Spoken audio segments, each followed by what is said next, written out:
Hello, welcome back to John's Random Reviews. Today we need to talk about ryobi. Not Makita today, but ryobi. But check out, I've got some overalls on, don't I? Look, no muck and brand new overalls. They're actually my wife's overalls because she's an artist and she can get paint all over their overalls. I used to wear, do you remember the 80s? I used to wear overalls in the 80s when I started doing my apprenticeship as a plumber. And if you've got overalls on, you mean business. It's more of a kind of like you're doing a badass job. You're working in a factory or you're working up a chimney. So you mean business. If you've got overalls on, shit's gonna go down. So anyway, but when it gets to going to Mrs. Smith's house to fix a tap, and you go into knocking on the door, hello, come to fix a tap. Mrs. Smith looks at me with my overalls on and thinks, oh my God, this guy's going to knock the bloody house down. So I don't wear overalls anymore. Anyway, enough waffle on. Now then, ryobi. Well, bloody hell. Now then. Right, we've got two ryobi tools here. We've got an 18-volt drill. It's a combi drill, so it's got a hammer and screwdriver action. And a glue gun, cordless glue gun. Now then, ryobi. Now, I'm not a tool snob at all. No, I'm not gonna think. I'm not a tool snob. I'm not bothered about shit like that. But now then, ryobi. If I was on this is not right. But if I was on a job site, a work site, and some bod turned up with ryobi stuff, I'd like to think I'd be like, okay, cool, no bother, but it wouldn't be like that. People, I'm afraid, would take the piss out of him because the ryobi brand is kind of like a DIY brand. It's sort of like you might have it in your shed, or you might, if you're doing some work at home, DIY at home, you'd probably have something like this.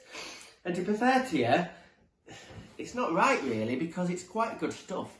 Would I have ryobi stuff? If let's say I had a workshop and I had my Makita stuff at work and I wanted to buy sort of like a set of tools for in a workshop, yes, I would have some ryobi stuff because I used it before and it's pretty good. It's not pro stuff. Do you know what I mean? So anyway, let's have a look at this drill first. I'm not going to go through it too much because it's been too much bullshit. First thing is, what the fuck colour is that? It's like a sick sort of greeny yellow.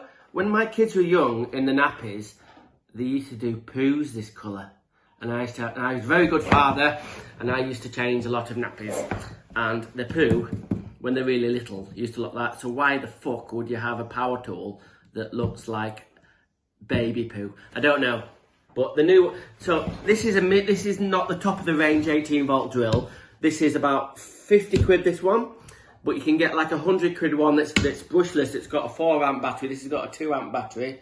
But it's pretty good. This is actually, hang on, these are my wife's. I bought these for my wife for her birthday. I must have been thinking, oh my God, what am I going to get her for birthday? I know, I'll get her a drill and a glue gun. So that's pretty good. So let's have a look. This is my drill. This is my Makita 18-volt drill. Now, before all the people go poo poo poo, the ranges aren't the same. This isn't the top of the range, what is it called? Ryobi. This is the top of the range Makita.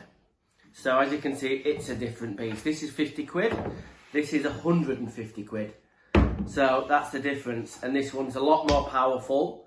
But if I was going to just do some little jobs, not massive drilling, let's do a good example. Look at this hole saw here. If you were drilling through a 4x2, no problem with this. It would get a bit hot though, and I tell you what, it would. So if you did a one cut through a 4x2, it'd be getting a bit hot.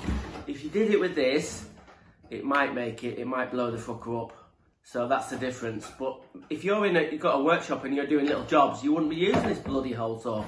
So why, for doing little masonry bits or little putting screws in, it's not a bad bit of kit.